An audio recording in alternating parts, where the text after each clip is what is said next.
how to make these 5-minute cinnamon sugar tortilla chips. Das probieren wir aus. Das ist so klar.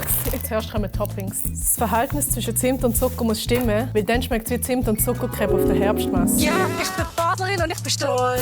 Es ist eine ganz glitschige Angelegenheit. Ich paniere das wie ein Schnitzel. Das schmeckt jetzt schon gut in der Nase. Eine ganze Pizza habe ich jetzt mit viel Liebe rein tun. Das Wunder ist vollbracht. Ich tippe jetzt noch in Crunchy Cream von Prix Garantie, ohne Palmöl. Das wird eine Schlemmerei. Eine gute Konsistenz, kannst du nicht sagen. Oh ja. Hey nein, das ist fein. Noch mit dem zusammen, das macht alles einfach besser. Ist gelungen, ein Snack. Alles zusammen hat 8,05 Franken gekostet, kannst du nicht sagen. Schick's dein Bestes, probier es aus.